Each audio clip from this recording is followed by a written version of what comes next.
Sebelumnya kita sudah membahas tentang inti-inti dari walayah.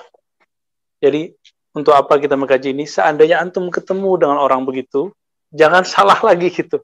Karena di sini banyak wali-wali palsu. Ada wali syaitan, ada wali Rahman.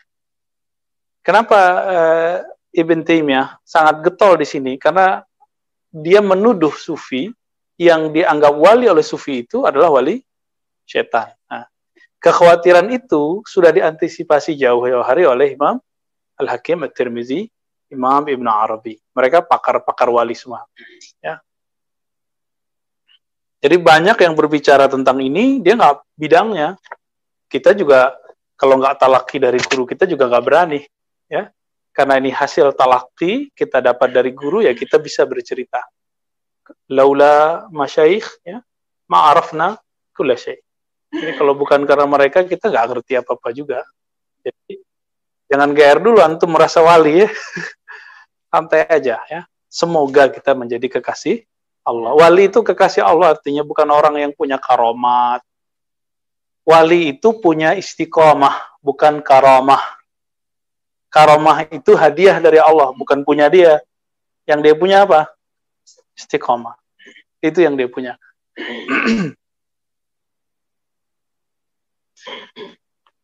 Dan sebelumnya kita sudah membahas tentang pencirian wali. Zahirnya ada 7, tapi saya urai jadi 9 ya. Jadi versi Imam Hakim Tirmizi ada 7. Dimulai dari memandangnya membuat kita ingat Allah, mengenangnya, mengingatnya membuat kita terkoneksi kepada Allah. Itulah yang disebut rabithah. Rabithatul mursyid. Jadi yang bisa dijadikan rabithah itu ya wali. Kalau enggak, yang datang nanti bukan ruhaniyahnya, tapi korinnya kah, jinnya kah, khadamnya, hati-hati. Jadi kenapa dalam dunia tasawuf itu jadi polemik dulu di zaman Syekh Ahmad Khatib Minangkabawi. Ini ada yang catut Syekh Ahmad Khatib jadi Wahabi loh. Ya, ngirim ke saya. Dan itu banyak. Kata mereka, dakwah salafi dari Nusantara sudah dimulai oleh Ahmad Khatib Al-Minangkabawi. Loh, kapan Syekh Ahmad Khatib dakwah di Nusantara? Dia gurunya ulama di Nusantara, tapi dia ngajar di mana? Makkah Al-Mukarramah. Dan beliau mursyid tariqah khalwatiyah. Ayo, gimana? Kalau gitu, ya udah kita terima aja kata-kata dia ya, bahwa Syekh Ahmad Khatib adalah seorang Wahabi. Berarti imamnya Wahabi, mursyid tariqat khalwatiyah. Begitu? Wah, kita jadi senang deh ya. Berarti kita nggak ada beda sama Wahabi. Ya, di bawah senyum aja ya. Ya, kadang-kadang begitu. Terus yang paling lucu apa? Buya Hamka adalah Wahabi. Wow. Dia nggak tahu bahwa rumusan Wahabi itu satu aja. Teologinya berakidah kepada tauhid yang 3. Uluhiyah, rububiyah, asma was. Di luar itu bukan Wahabi. Buya Hamka pakai itu nggak? Nggak ada. Dia pakai sifat 20. Allah wujud kidam, baka. Sampai akhir. Berarti Buya Hamka bukan Wahabi versi dia, tapi Wahabi versi kita. Ya. Teman saya ada namanya Wahabi. Tapi dia bukan pakai Wahabi ya, namanya Wahabi. Jadi ada orang-orang yang kesemangatan. Nah ini karakter mereka nih, terburu-buru mencatut orang, mencatut nama, dan itu berisiko besar. Ya bagi kita sih sasaran empuk. Kalau yang hobi debat, tapi untuk apa sih debat? Ya bikin hati keras aja. Lalu kita udah cerita tentang karakter ruhaninya, ilmu yang dipunyai oleh seorang wali, wali khatmul aulia. Jadi kalau walinya paripurna, sempurna, maka ada 4 ilmunya. Masih ingat? Ini ulang-ulang terus, jangan kelepas. Harus hafal, di luar kepala. Pertama, ilmu badi. Ilmu badi itu ilmu sampai ke azali. Sekarang, masa alam rahim, alam ruh, alam nur, dan itu beribu-ribu alam. Ya. Kalau Imam Abu Mansur Al-Baghdadi, penulis kitab Al-Farq min Al-Firaq dan Usuluddin, mengatakan di kitab Usuluddin ada 18.000 alam, kata sebagian ahli tafsir. Jadi beliau pun nukil juga. Berapa alam di situ? 14.000. Mungkin nggak? Ya mungkin, bahkan bisa lebih. Itu 18.000 bisa dibagi lagi, satu alamnya dipecah-pecah. Wali khatmul aulia beda dengan wali biasa. Jadi wali kan terbagi 3, wali umum, wali yang wusta, wali yang khawas. Khawas ini maksudnya udah tinggi. Ya, kalau di beberapa kitab dibagi wali kubro, wali ulia. Itu boleh pembagian begitu. Wali kubro itu ya wali, kita boleh sebut ya wali abdal. Wali murid nggak masuk ya. Musa wali apa? Wali kelas. Nggak masuk. Dan kita sudah bahas pekan lalu bahwa wali itu ada akadnya. Diangkat loh wali. Siapa yang angkat? Ada yang angkat langsung Allah. Ada yang mengangkatnya Rasulullah. Ada yang mengangkatnya wali juga. Gitu. Antum wali bisa ngangkat wali. Kalau ada murid ngangkat mursyid gimana? Mirip-mirip lah seperti cerita Nabi Isa. Diangkat jadi Tuhan oleh pengikutnya. Maka yang ngikutin Nabi Isa itu cuma 11. 11 ya? 12 hasilnya ya? Benar apa 11? Yang berkhianat sama namanya Yudas Iskariot. Kalau dikurangi jadi berapa? 11 atau 10? Ya, kita harus belajar perbandingan agama lagi, lupa ya. Yudas Iskariot itu berkhianat. Berarti pengikut sahabatnya Nabi Isa segitu doang. Enggak banyak. Jadi Nabi itu ntar ada yang pas dia masuk ke alam mahsyar, yaumul ba'ats, lo pengikutnya cuma 11. Ada itu Nabi Isa. Tapi Nabi Isa dapat keberuntungan, beliau dimasukkan ke umat Nabi Muhammad sallallahu alaihi wasallam. Antum pernah minta nggak jadi umat Nabi Muhammad dulu? Ini jadi umat Nabi Muhammad brojol lahir. Itu sudah tinggi. Karena seandainya wali-wali itu, wali-wali umat Nabi Muhammad hidup di Bani Israel pasti jadi nabi. Sebagaimana nabi-nabi Bani Israel hidup di masa kita, dia jadi wali. Jadi pangkatnya Nabi Khidir hari ini kan itu diperdebatkan. Salah satu pencirian zahir dari wali di nomor 7-nya adalah talaki ilmu ke Nabi Khidir. Kita sebut Thariqah Khidiriyah. Thariqah apa? Thariqah Khidiriyah ini 2.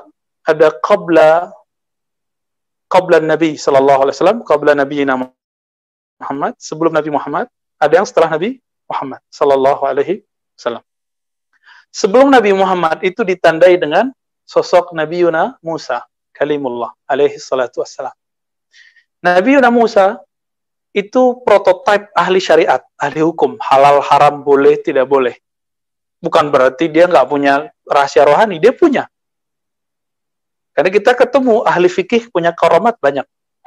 Tiba-tiba dia giniin hujan, bisa ahli fikih. Tapi ma'rifat dia tidak sedalam wali-wali yang kita maksud. Maka Allah Subhanahu wa taala membuatlah skenario Sayyiduna Musa ditanya oleh seseorang, adakah orang yang lebih tahu darimu? Jawaban dia apa? Setahu saya nggak ada. Salah nggak dia? Nggak salah. Ini dalil bahwa boleh merasa tahu. Cuma tetap saja tidak elok. Itu dalil bolehnya kan? Itu loh udah jelas dalilnya. Lah, kita bilang, saya orang yang paling tahu. Tapi Allah ingin kasih tahu bahwa ada ilmu yang tidak dikuasai oleh seseorang hatta dia seorang nabi. Apalagi kita. Gitu.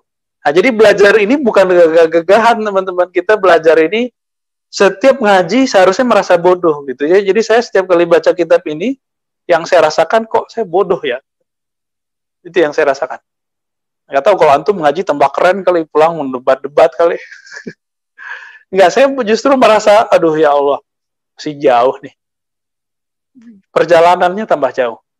Dulu kita kira udah mentok deh, kayaknya kitab tasawuf udah kita aja yang paling tahu gitu kan.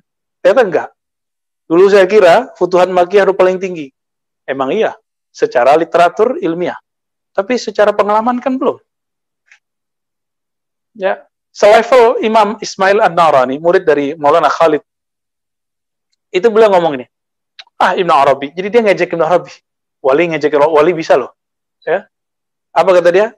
Geser lagi, maju sini aja mas. Ya, Ustaz, ayo, fadol Ustaz. Fadol. Apa kata Al-Narani, murid Maulana Khalid ini mujaddid 5 thariqat yang kemudian disebut Khalidiyah. Naqsyabandiyah Khalidiyah. Di situ ada Qadiriyah, ada Kubrawiyah, ada Khistiyah, ada Khistiyah, apalagi Suhrawardiyah. Ya. Apa kata muridnya? Yang dikatakan oleh Syekh Ismail, dia ini makomnya separuh makomku. Coba antum lihat. Kata Syekh Ismail. Ibnu Arabi orangnya bawah, ember. Cuma ketemu Nabi beberapa kali, diceritain mulu di dalam kitab Al-Futuhat sama Fususul Hikam. Wali, ngejekin wali itu boleh, ya. Itu kalau di alam Jabarut, mereka ya peluk-pelukan kali. Tapi di alam dunia, ya mereka begitu. Wali ketemu wali, ya begitu. Ya. Gimana tuh? Boleh nggak? Ente cemen gitu-gitu doang, udah belagu. Maka ada wali yang tukang bully ntar. Udah ketemu, Musa udah ketemu dia. Ya, Buya Zulfikar udah ketemu nih, antum udah ketemu ya. Nanti dibully mulu, itu nanggalin sisi nafsiah kita. Ada wali begitu, ya. Wali PA namanya. Dan kita beruntung ada orang kayak mereka. Kalau nggak ada mereka, kita serius mulu. Kita kira kita udah, ternyata dibelokin, gitu ya, seru lah. Nabiullah Musa, kemudian Allah kasih isyarat agar bertemu dengan Sayyidina Balia, yang kita masyhurkan dengan nama Khidir atau Khadir, ya. Az-Zahrun Nadir fi Akhbar Khadir, ya. Ada kitab itu, ya. Kitab Ibnu Hajar, ya. Nama kitab itu udah banyak, lupa saya ini.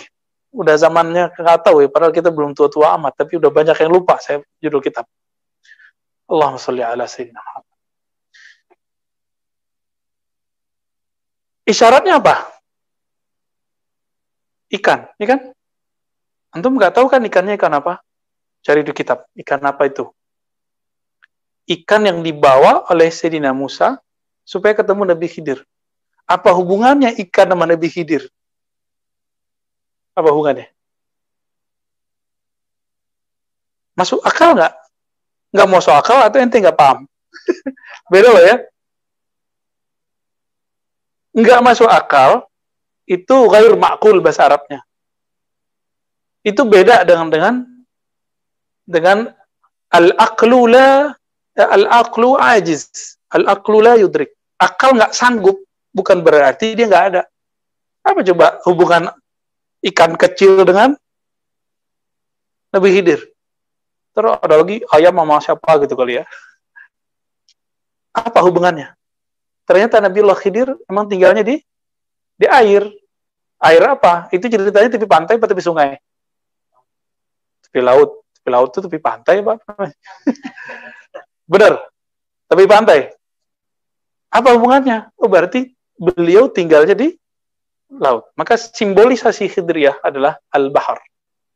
Bahar itu juga maknanya luas, bahwa ilmu Allah yang disimpan Nabiullah Khidir lebih luas dari bahar. Itu yang disebutkan dalam Al-Quran. Ya, seandainya ya, ada orang ngitung nikmat Allah, sab'atu abhurin, ya, kalimatullah sab'atu abhurin, manafidat kalimatullah. Ya, 7 laut dikumpulkan, 7 laut kan berarti bukan 7 laut di sini aja. 7 laut itu gabungan laut di bumi, laut di langit, laut di alam nasut, Jabarut, semua. Jadi laut nggak hanya di sini loh. Laut juga ada di alam lain. Sebagaimana gunung ada di sini, di alam lain juga ada gunung. Sebagaimana ada manusia di sini, di alam lain juga ada manusia. Jadi kita ini bukan sendiri di dunia. Antum aja ngerasa kitalah satu-satunya khalifah di bumi. Mau buat khilafah. Ya ada saatnya ya. Dan kita sudah menjelaskan itu berkali-kali bahwa ilmu yang dipunyai oleh Nabiullah Khidir adalah ilmu apa tadi? Ilmu al-bad'i. Dan masa depan ilmu al-maqadir. Ilmu takdir. Nih, kalau ketemu wali nih, setiap kali dia tidur dia diperjalankan ke masa depan. Itu khatmul aulia itu. Kita paling-paling dikasih sesekali, Dikasih sekali, 2 kali, 3 kali, paling begitu. Nggak sering. Kalau khatmul aulia, tidurnya itu bangun. Idza matu intabahu. Kalau mereka tertidur, mereka mati kecil, mereka intabahu, mereka bangun. Kalau kita ngorok beneran ya. Nabi Muhammad ngorok tadi hadis Bukhari.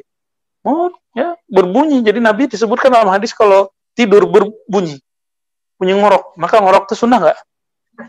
Nggak masuk. Itu namanya jibillah. Kebiasaan bawaan Nabi karena badannya begitu. Termasuk nanti kalau sholat, tangan duluan, pak kaki duluan ketika sujud dan bangkit dari sujud itu masuk jibillah namanya. Ya. Sama Syekh Albani dimasukin ke sunnah ya. Jadi repot, jadi rame deh masalah angkat tangan sama kaki doang. Kembali ke Khidir, fokus. Nabiullah Khidir dulu Nabi, karena yang ngajarin Nabi mesti Nabi. Gak mungkin dan gak boleh seorang Nabi diajar yang bukan oleh Nabi. Itu akan membuat muncul waham, teori-teori palsu, mungkin ada wali lebih tinggi dari Nabi. Itu yang dikhawatirkan oleh Imam An-Nawawi. Kata Imam Nawawi, siapa yang meyakini bahwa Nabiullah Khidir bukan Nabi adalah wali, maka ini akan terjebak kepada tafdilul wali ala Nabi. Mengafdolkan wali di atas Nabi. Tapi sebelum Nawawi, ada Imam Ahlu Sunnah yang seorang mursyid sufi dan waliullah kabir, Al-Qutb Syahir, Abul Qasim Al-Kushairi. Di kitab beliau, Risalah Kushairiyah dan kitab-kitab yang lain, secara Asmaul Husna dan banyak kitabnya ya. Di Risalah Kushairiyah, beliau menyebutkan bahwa Sayyidina Al-Khidir itu bukan Nabi, tapi wali. Dua imam sunnah nih, udah beda nih. Gimana cara memahaminya? Imam Nawawi ini termasuk generasi sezaman dengan Syekh Al-Mursi, gurunya Ibnu Athaillah As-Sakandari. Oke? Sezaman dengan mereka. Berarti sezaman dengan Izzuddin bin Abdis Salam, jatuhnya muridnya. Walaupun riwayatnya tidak menyebutkan beliau berguru, tapi secara keilmuan tabaqatnya tabaqat murid. Lalu kalau begini modelnya, Imam Nawawi apakah menentang Imam Kushairi? Yang mengagetkan lagi apa? Khalifatul Aulia Sidi Ahmad Tijani qaddasallahu sirrahu mengatakan dalam kitabnya ya, Al-Fathur Rabbaninya juga ya. Apa kata beliau? Al-Faidur Rabbani ya. Annal Khadir waliyun la nabi. Nabi bukan, wali bukan nabi. Ini mereka ketemu Nabi Khidir nggak nih? Ketemu. Lalu mereka memandang dengan kalbunya, dengan basirahnya, terlihatlah manzilahnya Nabiullah Khidir. Bahwa Khidir Balia bin Mulkan adalah wali. Tapi Syekh Nawawi, Imam Nawawi Ad-Dimashqi, bukan Al-Bantani ya, itu kemudian memakai kaidah akidah. Yang kata Syekh Albani, Syekh Nawawi tidak belajar akidah dengan sebaik. Dia nggak paham deh siapa Imam Nawawi ya. Gurunya ratusan. Syekh Albani 3 aja nggak beres. 3 aja nggak khatam, kira-kira begitu. Apa kata Imam Nawawi? Ini kalau kamu yakini bahwa Nabiullah Khidir Balia bin Mulkan bukanlah Nabi, tapi seorang wali, maka orang akan bertasawur bahwa Nabi Khidir lebih utama dari Musa. Dan Musa Nabiullah. Nah, gimana cara menjamaknya? Jadi kalau ada ulama beda begini, jangan bilang, capek gitu. Enggak, ada tekniknya. Metode jamak namanya. Jamak wa taufiq. Gimana cara menjamaknya? Mungkin melihat masa sebelum kedatangan Nabi kita Nabi Muhammad SAW, maka status beliau sebagai Nabi. Ketika sudah di akhir zaman, karena kaidah nggak ada Nabi setelah Mimba'di, maka beliau jadi wali. Mumtaz. Mantap, lolos antum deh. Ya, bagus Buya Zulfikar. Jadi, Imam Nawawi, tadi ada tambahannya. Beliau tidak membedakan fase sebelum Nabi Muhammad dengan setelah Nabi Muhammad. Tapi bagi Imam Kusyairi nggak mandang sebelum masa Nabi Muhammad. Yang dia pandang, yang dia lihat sekarang. Yang dilihat sekarang, la nabiyya ba'di, nggak ada lagi Nabi setelah Nabi Muhammad Sallallahu Alaihi Wasallam. Jadi ini pakai kaidah, Imam Nawawi pakai kaidah Ahlus Sunnah, bahwa wali tidak ada yang lebih afdal dari Nabi. Imam Kusyairi, Sidi Ahmad Tijani juga pakai kaidah, tidak ada lagi Nabi setelah Nabi Muhammad. Sama-sama kaidah nggak? Ternyata cara jamaknya gimana? Sebelum Nabi Muhammad, pangkat beliau adalah seorang Nabi. Tapi ba'da Nabina Muhammad, beliau Nabi, tapi pangkatnya wali. Paham ya? Di masa Nabi, pangkatnya Abdal. Nabilah kutub gausnya. Meninggal Nabi Muhammad, ya beliau jadi al-gausnya. Nah, beliau lah mengajarkan calon-calon al-gaus, pimpinan-pimpinan para wali sedunia. Dan di mazhab guru kita, Al-Khidiriyah, Al-Ghaus cuma 25. Cuma 25, mengikuti jumlah para nabi yang disebutkan di Quran. Al-Kutub 313, nanti di akhir zaman, tapi kalau sekarang nggak nyampe. Sekarang cuma 118-an. Ya. Kita masuk ya. Sebanyak itu wali, ya belum. Ya. Tapi semoga nanti kita masuk. Amin. Semoga kita masuk barisan itu. Ya kalau antum nggak masuk kutubnya, abdalnya, nggak autatnya, kalau nggak ya setelahnya kan setiap kutub itu ada abdal. Satu kutub abdalnya 40. Bisa sampai 70 loh. Koningnya itu bisa begitu ke belakang. Meninggal, nanti Allah pilih salah satu dari mereka yang jadi kutub.